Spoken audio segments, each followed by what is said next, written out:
యెహెజ్కేలు 39 అధ్యాయము 25 నుండి 29 వరకు మార్చి చదువుకుందాం. కాబట్టి ప్రభువు యెహోవా సెలవిచ్చినదేమనగా, నా పరిశుద్ధ నామమును బట్టి రోషము కలిగిన వాడినై యాకోబు సంతతి వారిని చెరలో నుండి రప్పించెదను.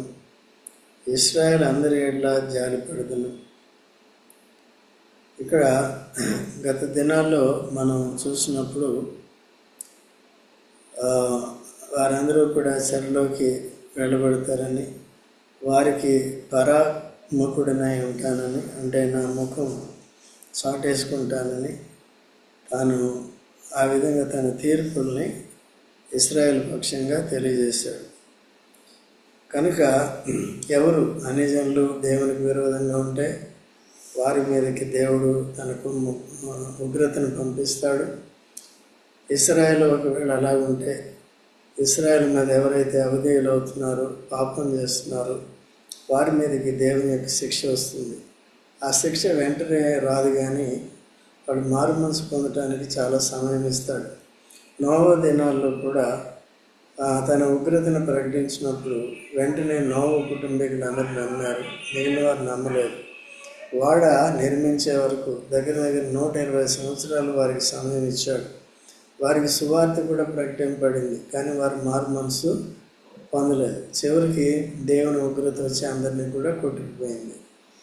అలాగే ఇశ్రాయేలు కూడా దేవుని ఎరిగిన వారు, ధర్మశాస్త్రం కలిగిన వారు ధర్మశాస్త్రాన్ని ఉల్లంఘించినప్పుడు వారికి పరాత్మకుడు అవుతాడు. పరాత్మకుడు అంటే వారికి వ్యతిరేక అయిపోతాడు. ఎవరికి? దేవుని. యేసు ప్రభువు ఏమంటాడంటే, మీరు నాకు స్నేహితులుగా ఉండాలంటే నా ఆజ్ఞలను గైకొనాలి. నా ఆజ్ఞలు గైకుంటే నాకు స్నేహితులుగా ఉండాలి. ఇక్కడ కూడా అంతే. దేవుని యొక్క ధర్మశాస్త్రాన్ని గైకొనే వారందరికీ దేవుడు ఎలా ఉంటాడు? స్నేహితుడిగా ఉంటాడు. కాబట్టి వారికి మేలు చేస్తూ ఉంటాడు. ఎప్పుడైతే గర్వించి ఉల్లంఘిస్తారో దేవుని యొక్క ఉగ్రత వస్తుంది. వారికి కూడా చెప్పిన వెంటనే శిక్షించలేదు కదా, సమయం ఇచ్చాడు. ఎందుకు ఇచ్చాడు? మారు మనసు పొందుతారేమో అని, సరి చేసుకుంటారేమో అని, తిరిగి వారి తప్పుల్ని ఒప్పుకొని విడిచిపెట్టి. చూడండి, 2వ దినవృత్తాంతములు 7వ అధ్యాయము 14 వచనం. 2వ దినవృత్తాంతములు 7:14 తెలుగు చదవండి. 2వ దినవృత్తాంతములు 7:14. నా పేరు పెట్టబడిన నా జనులైన ఇశ్రాయేలీయులు తమ్ము తాము తగ్గించుకొని ప్రార్థన చేసి నన్ను వెదకి తమ చెడు మార్గములను విడిచిన ఎడల ఆకాశము నుండి నేను వారి ప్రార్థనను విని వారి పాపమును క్షమించి వారి దేశాన్ని ఏం చేస్తాను కదా. ఏం చేయాలంటే వాళ్ళు తాము తగ్గించుకుని నా సన్నిధిని వెతికి ప్రార్థించి చెడు మార్గాల్ని విడిచిపెట్టాలి. ప్రభువా క్షమించంటే కాదు, ఏం చేయాలి? విడిచిపెట్టాలి. అయితే మనమందరం కూడా పాపులుగా ఉన్నప్పుడు, మనమంతా గర్విష్ఠులుగా ఉన్నప్పుడు యేసు ప్రభువే తగ్గించుకునే లోకానికి వచ్చాడు. దీనుడై ఈ లోకానికి వచ్చాడు. చూడండి, ఫిలిప్పీ 2వ అధ్యాయం 7వ వచనం. ఫిలిప్పీ 2:7. ఫిలిప్పీ 2:7 చదవండి త్వరగా. But made himself of no reputation. Made himself of. తెలుగులో చదవండి. మనుషుల పోలికగా పుట్టి. ఎవరండి? దేవాతి దేవుడు సృష్టికర్త నరుడిగా వచ్చి మనుషుల పోలికగా పుట్టి, మనలాగా పుట్టి శరీరంలో ఇంకేం చేశాడంట? మనుషుల పోలికగా పుట్టడమే తగ్గించుకోదు. దేవుడు మానవుడైతే అంటే ఎవరు నమ్మరు కదా, నమ్మట్లేదు. దాని గురించి కొట్టుకుని చంపుకుంటున్నారు. దేవుడు మనిషి అవటం ఏంటి? క్రైస్తవుల్ని దేవుడు మానవుడిగా పుట్టాడంటే అని చెప్తే చాలు చంపేస్తున్నారు, కొట్టేస్తున్నారు, తిట్టేస్తున్నారు. ఓకేనా?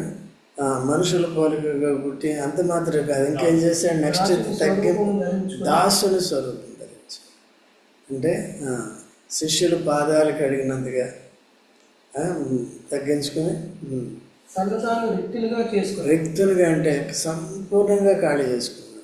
అంటే దాంట్లో ఎటువంటి గర్వం లేదు కదా, ఎటువంటి అతిశయం లేదు. ఆయనకి అన్నీ ఉన్నాయి. ఏమున్నాయి? పరలోకం, తన సింహాసనం అన్నీ ఉన్నప్పటికీ కూడా నేను అది వదిలేశాను ఇది వదిలేశాను అని చెప్పలేదు.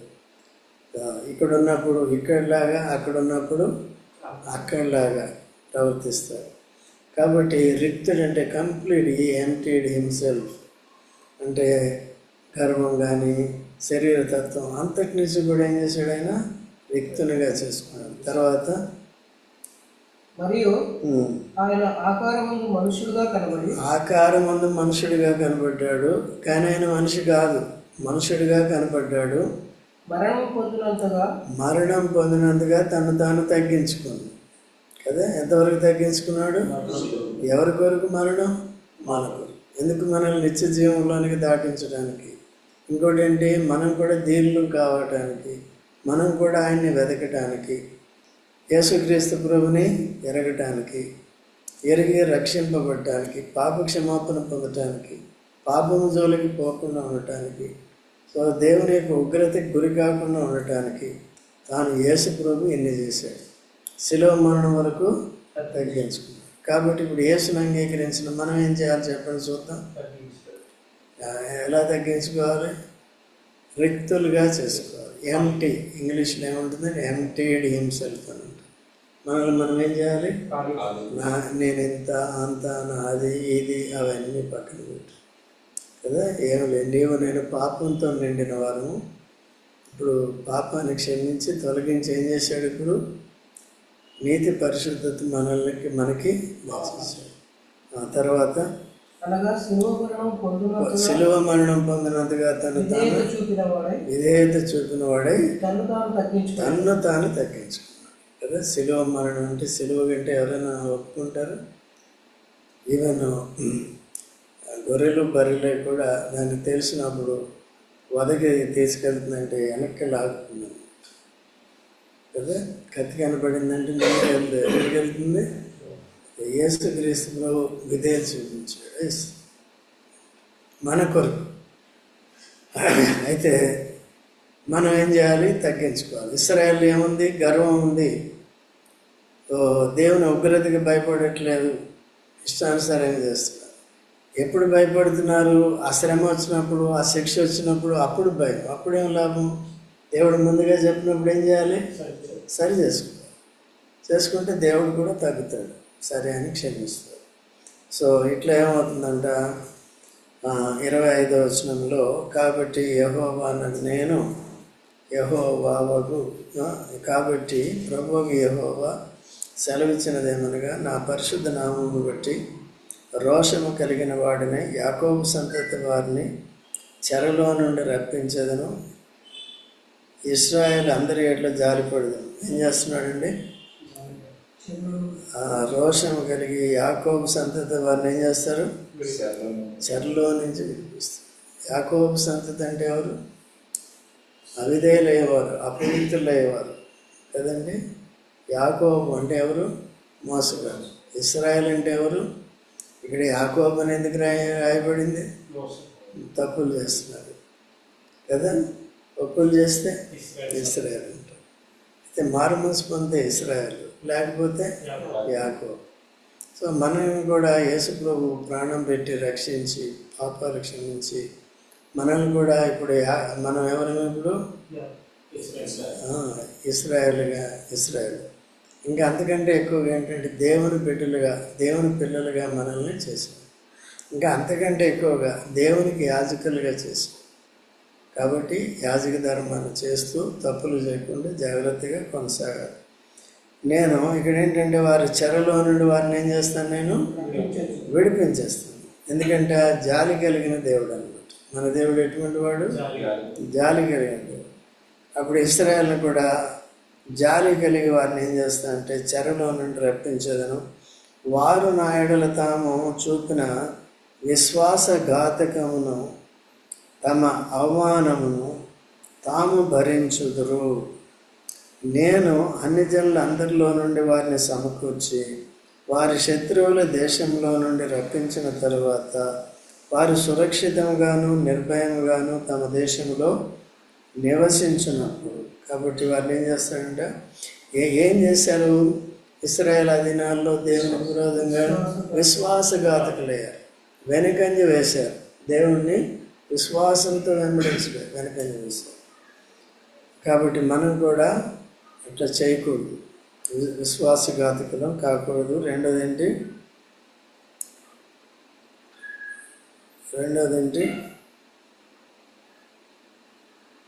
వారు విశ్వాసఘాతకమును తాము అవమానమును తారేం చేశారు? భరించుదురు. అవమానం అంటే ఏంటి?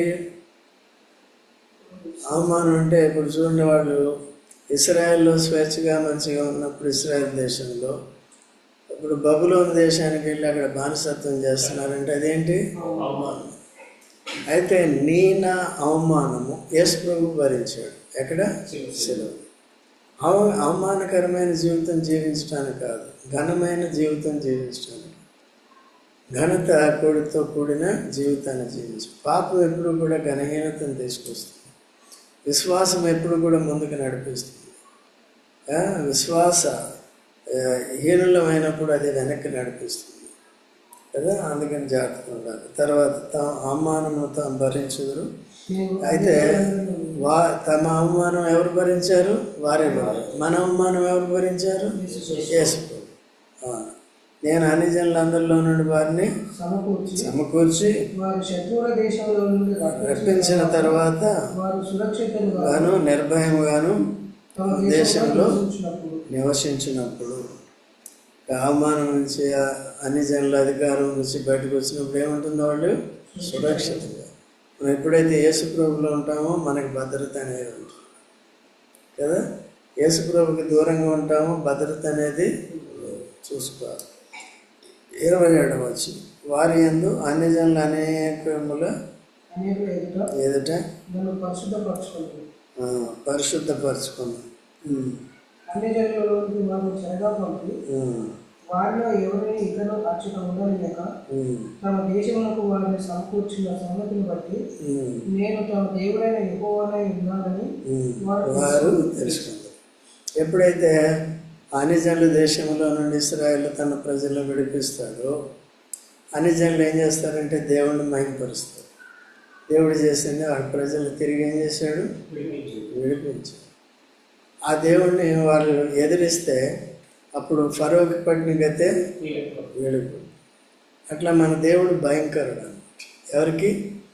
పాపం చేసేవారు కదా, తనకి విరోధంగా ప్రవర్తించేవారు ఎవరైనా సరే, రాజులైనా భూజులైనా ఎవరైనా సరే. కాబట్టి వారిని తిరిగి ఏం చేస్తాడంటే విడిపిస్తాడు. తర్వాత వారు అప్పుడు యెహోవానే తమ దేవుడైన యెహోవానై ఉన్నానని వారు ఏం చేస్తారు? అప్పుడు దేవుడు క్రియ చేసిన తర్వాత తెలుసుకుంటారు. యేసుప్రభు ఏమంటున్నాడంటే చూసి నమ్మని వారికంటే తోమ అట్లా యేసుప్రభుని శోధించాడు. అట్లా ఉండకూడదు. ఎప్పుడు కూడా మనం అనుదినం దేవుని భయం కలిగి ఏం చేయాలి? జీవించాలి. ఇశ్రాయేలు తప్పినట్టు తప్పుకోకూడదు. 29వ వచనం, అప్పుడు ఇశ్రాయేలీయులందరి మీద నేను నా ఆత్మను కుమ్మరించను కనుక నేను ఇకలో వారికి ప్రణాత్మకుడనే ఉన్నాను. ఇదే ప్రభావం యెహోవా. చూసారు? అప్పుడు ఇశ్రాయేల్ మీద నేను నా ఆత్మను కుమ్మరించాను. 7 దినాల్లో ప్రభు యేసుక్రీస్తు విశ్వాసం వచ్చిన మనకు కూడా పరిశుద్ధాత్మని వరం ఇవ్వబడింది. సో పరిశుద్ధాత్మను కలిగిన వారిని కలిగినప్పుడు, ఆత్మను అనుసరించి నడుచుకున్నప్పుడు దేవుడు మనకి పరాత్మకుడుగా ఉన్నాడు. తన ముఖాన్ని చాటేసుకోడు, దాచుకోడు. కాబట్టి అట్లా దేవుడు మనం ఏం చేస్తాడంటే ఒకసారి విడిపించాడు కాబట్టి ఆ విమోచన మనం కాపాడుకుంటూ ఇశ్రాయేలు అలా చేయలేదు. ఒకసారి విమోచన పడ్డారు, ధర్మశాస్త్రం ఇవ్వబడింది, దాన్ని ఉల్లంఘించారు, మళ్ళీ చరిత్రారు. మనం కూడా చాలామంది అలాగే ఉంటాం. పైకి ఏదో భక్తి కలిగేవారు ఉంటాం కానీ లోపల లేదు, ఆల్రెడీ తప్పిపోయిన పరిస్థితులు ఉంటాం. సో అలా లేకుండా జాగ్రత్తగా ఉండాలి. ఆరాధనలోకి వెళ్దాం, ఆరాధన చేసుకుందాం.